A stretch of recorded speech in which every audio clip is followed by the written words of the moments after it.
নমস্কার।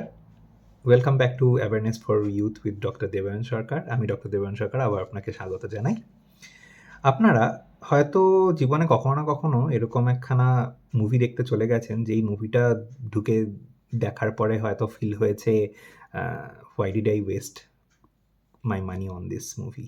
কেন এই মুভিটা দেখতে চলে আসলাম? এটা তো পুরো পয়সার ওয়েস্টেজ।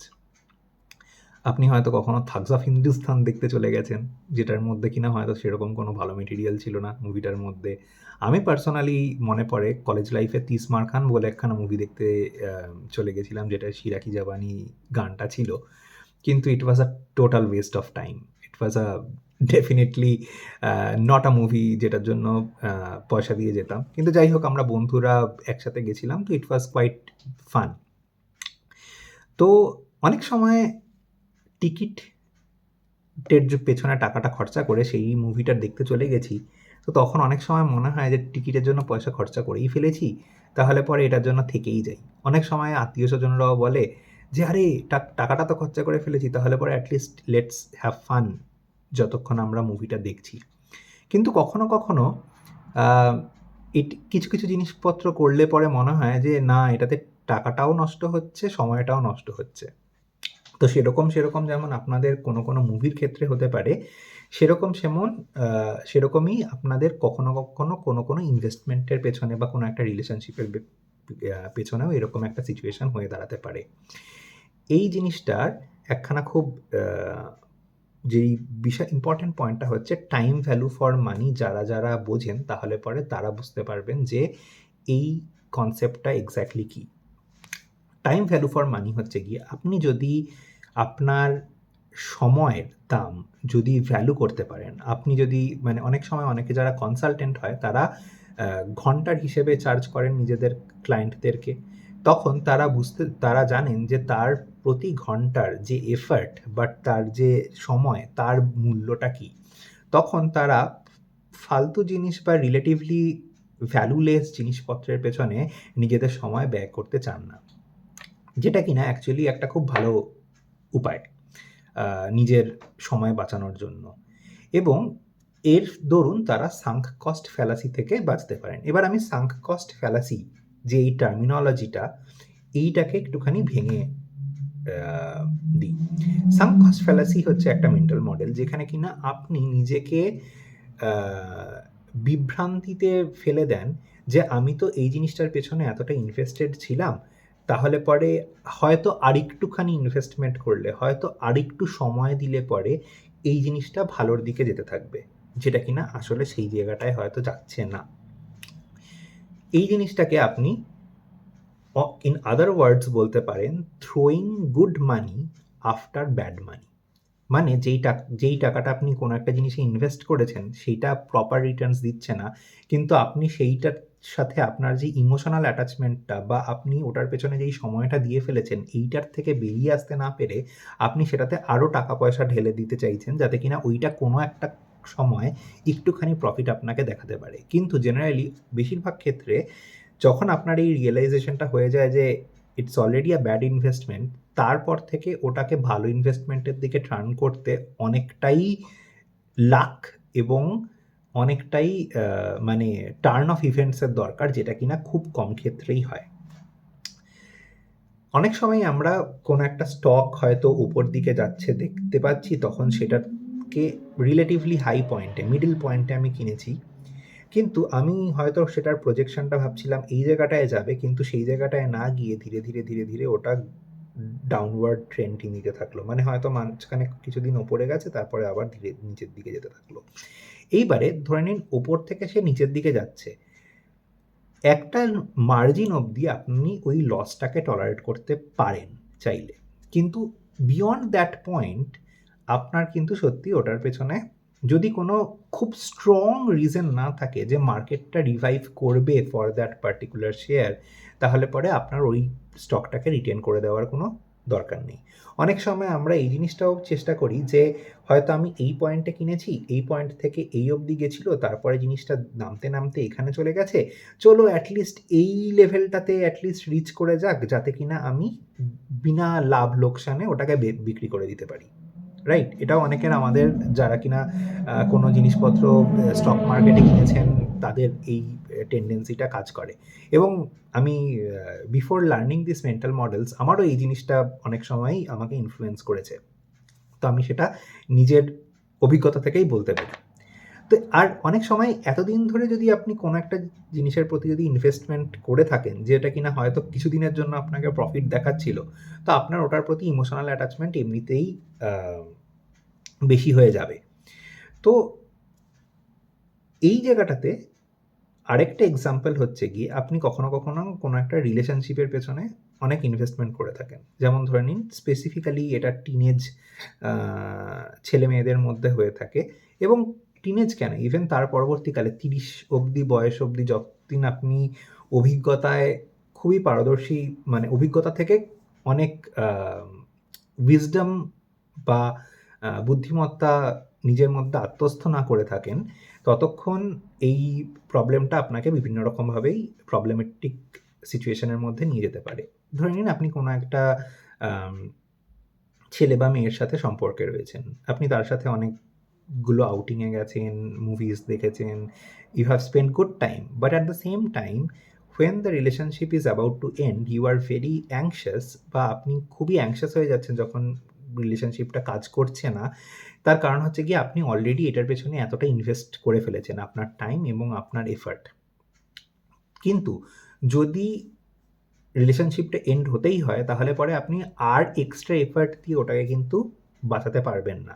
হ্যাঁ, আপনি কি ১ বার বা ২ বার এফোর্ট দেবেন না? হ্যাঁ, ১ বার বা ২ বার এফোর্ট দেওয়া যেকোনো জিনিসই মানে রিলেশনশিপের মতন যেকোনো জিনিসে সেখানে যদি মিউচুয়াল রেসপেক্ট যদি এট লিস্ট থাকে, এগেইন কমেন্টটা হচ্ছে মিউচুয়াল রেসপেক্ট যদি থাকে, সেটাকে ১ বা ২ বার রিভাইভ করার চেষ্টা করা ডেফিনিটলি জায়েজ। তার থেকে বেশি ঘ্যান করা বা মানে যেগুলো কিনা বিভিন্ন বাচ্চারা করে থাকে, বাচ্চা বলছি মানে যেখানে টিনেজার্সরা অনেক সময় খুব সিলি বিহেভিয়ার্স করে থাকে, সেই জিনিসপত্রগুলো হয়তো আ করাটা আ এক আপনার নিজের সম্মানকে আ কম করে দিচ্ছে অথবা আপনাকে লোকচক্ষুতে অ্যাকচুয়ালি কোয়াইট ইনকম্পিটেন্ট বা খুবই আম ভোলাটাইল প্রমাণিত করছে। ভোলাটাইল শব্দটার অর্থ এখানটাতে বাংলাতে হবে যে আপনাকে ইমোশনালি আনস্টেবল বা অসহিষ্ণু প্রমাণিত করে।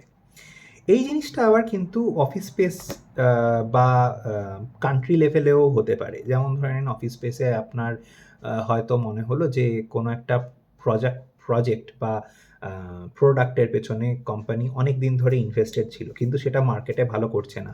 তখন ওটার পেছনে আরো অ্যাড দিয়ে ওটাকে মানে আপলিফট করার চেষ্টা করা যে অ্যাড দিয়ে যদি আমি প্রোডাক্টটার সেলস যদি বাড়াতে পারি বা কোনো একটা কিছু করতে পারি।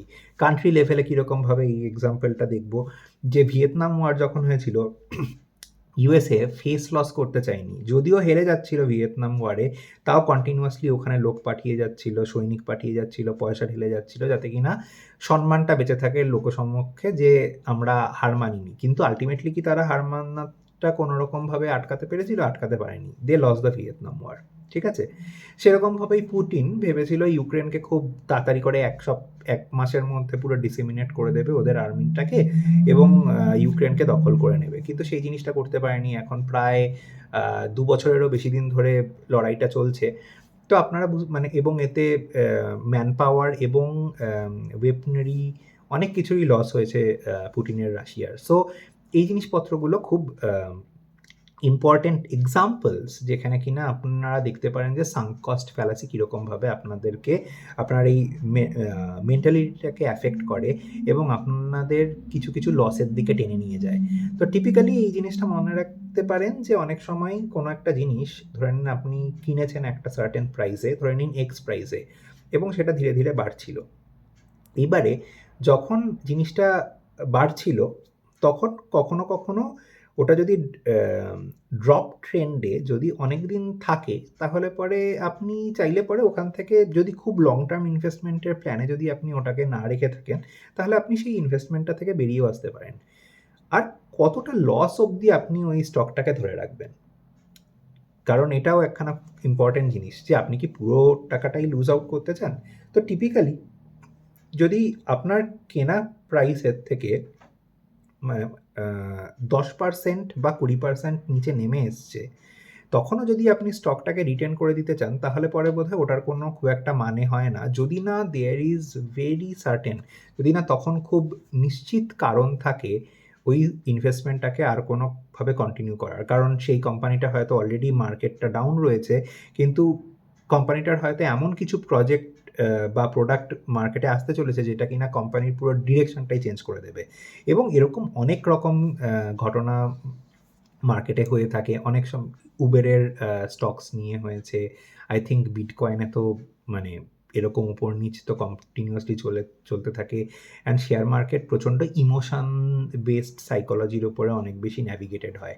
তো সুতরাং এই জায়গাটাতে আপনারা অনেক রকম দেখতে পাবেন। কিন্তু যেখানে সলিড প্রোডাক্ট লাইন আছে এবং যেসব কোম্পানির ফান্ডামেন্টালসগুলো খুব ভালো থাকে, সেইখানটাতে একটা স্টেডি গ্রোথ দেখা যায় এবং সেখানটাতে আপনার ওরকম মানে আপনার কেনা প্রাইসের থেকে 20% প্রাইস ড্রপ করে গেল, এরকম টাইপের ফেনোমেনন মানে কোভিডের মতন সিচুয়েশন ছাড়া হয়তো খুব একটা দেখা যায় না। এবং কোভিডের মতন সিচুয়েশনটা মোর মানে ওটা কেউই প্রেডিক্ট করতে পারে না, রাইট? তো ওই রকম কম্প্যারিজনটা আমরা সচরাচর ইউজ করতে পারি না। এবারে আপনাকে বুঝতে হবে যে এখানটাতে ইমোশনটাকে কীরকমভাবে ন্যাভিগেট আপনারা করতে পারেন, যেটা কিনা আপনাকে হেল্প করবে। তো ধরে নিন আপনি আরও সময় বা পয়সা কি কোনো একটা জিনিসের পেছনে নষ্ট করতে চান? নাম্বার 1, নাকি ওটা অন্য জায়গায় ইনভেস্ট করাটা অনেক বেটার? আমরা যখন ভালোবাসায় পড়ি তখনও সেইটা একটা লাভ অ্যান্ড অ্যাটাচমেন্ট একটা ইনভেস্টমেন্টের মতনই হয়। তো সেই ক্ষেত্রেও খেয়াল রাখতে হবে যেন আমরা আমাদের ইমোশনাল অ্যাসেটটাকে যাতে ওয়েস্টেড না হতে দিই। কোনো একটা কাপড় আমরা যদি ভুলভাল কিনে ফেলি, সেটার পেছনে সেটাকে আরও আমাদের জন্য ফিট করানোর জন্য যাতে আমরা আরও পয়সা ঢেলে অন্য একখানা কাপড় জোগাড় করার চেষ্টা না করি, যেখানে কিনা ওটার সাথে জাস্ট ম্যাচ করানোর জন্য। It's better to give it off to someone, মানে এমন কাউকে দিয়ে দিন যার কিনা ওই জিনিসটার হয়তো দরকার রয়েছে এবং সে সেটা নিয়ে হ্যাপি হতে পারে। আপনাকে ওটার সাথে অ্যাডিশনাল জিনিস কিনে ওটার সাথে কমপ্লিমেন্ট করানোর জন্য এক্সেসিভ খরচা করার কোনো দরকার নেই। এবং এটা আবার পেছনে সেই কনসেপ্টটাতেই চলে যায় যে মানে এটা হয়ে যাবে throwing good money after bad money. তো মেন্টাল সেটআপটা এরকম করতে হবে যে যদিও পেন হয় যে আমি মানে ব্রেন জেনারেলি অ্যাকসেপ্ট করতে চায় না যে আমার দ্বারা ভুল হয়েছে। তো কিন্তু ইট ইজ ওকে টু মানে আমাদের ব্রেনকে এটা বোঝানোটা ইজ ওকে যে হ্যাঁ, আমাদের দ্বারা ভুল হয়ে গেছে একবার। এটা এমন কিছু বিশাল ব্যাপার নয়। আপনি ওই সময় আপনার যতটা আইডিয়া ছিল, আপনি যতটা ভাবতে পারতেন, আপনার কাছে যতটা ইনফরমেশন অ্যাভেলেবল ছিল, সেইটার হিসেবে আপনি তখন বেস্ট ডিসিশন নিয়েছিলেন। কিন্তু এখন যখন কিনা সময় পরিবর্তিত হয়েছে, আপনার আইডিয়াটাও আরও ইভলভ হয়েছে। এখনকার পরিপ্রেক্ষিতে ওই ডিসিশনটা কারেক্ট নয়। এখনকার সিচুয়েশনের সাপেক্ষে ওই ডিসিশনটা ভুল। তো আপনি আপনার ইনভেস্টমেন্ট বা আপনার ইমোশনাল অথবা অর্থনৈতিক যেটাই ইনভেস্টমেন্ট হোক, you can let go of it. এবং এটা আপনাদের সাথে অনেকবারই হবে লাইফে। কারণ আমরা সবসময় তো বয়সের সাথে সাথে জেনারেলি ম্যাচিওর হতে যাই এবং হয়তো আমাদের লাইফে বিভিন্ন সময় বিভিন্ন রকম অ্যাডভাইজার্স আসে যারা কিনা আমাদের লাইফকে অনেকটাই চিন্তাভাবনার ওয়েটাকে অনেকটা চেঞ্জ করে দেয় এবং সেইটা যখন মোর মিনিংফুল মনে হয়, তখন এই জিনিসটার ব্যাপারে আরও বেশি ইম্প্যাক্টফুলি আমরা ভাবনা চিন্তা করতে শুরু করি যে হ্যাঁ, সত্যি আমার দ্বারা কোনো একটা সাঙ্ক কস্ট ফ্যালাসি কমিটেড হচ্ছে কিনা। তো যে কোনো আউটকামের ব্যাপারে এক্সপেকটেশন আমাদের সবসময়ই থাকবে, কিন্তু সেটা যে সবসময় সত্যি হবে তার কোনো মানে নেই। আর আমার মনে হয় যে এই আইডিয়াগুলো 15 থেকে 17 বছর বা টিনেজের যারা লোকজন, তাদের কাছে পার্কোলেট করাটা, তাদের কাছে পৌঁছে দেওয়াটা খুবই ইম্পর্ট্যান্ট। তো আমি আশা করব যে আমার যারা অডিয়েন্স বেস আপনারা আছেন, তারা এই মিশনটাতে আমাকে একটুখানি হেল্প করবেন। তার কারণ হচ্ছে গিয়ে আমার মনে হয় যে টিনেজ এবং এই বয়সের লোকজনদের কাছে এই আইডিয়াগুলো পৌঁছে যাওয়াটা খুবই দরকার। আমি আশা করব এই কনটেন্টগুলো দিয়ে আপনারা কিছু নোটসও নিচ্ছেন এবং এই কনটেন্টটা থেকে আপনাদের ডেফিনিটলি লাইফে কিছু পজিটিভ চেঞ্জেস আসবে এবং এই এক্সপেকটেশন এবং আপনাদের ভালোবাসার প্রার্থী হয়ে আমি আমার এই ভিডিওটাকে শেষ করব। ধন্যবাদ। Thank you.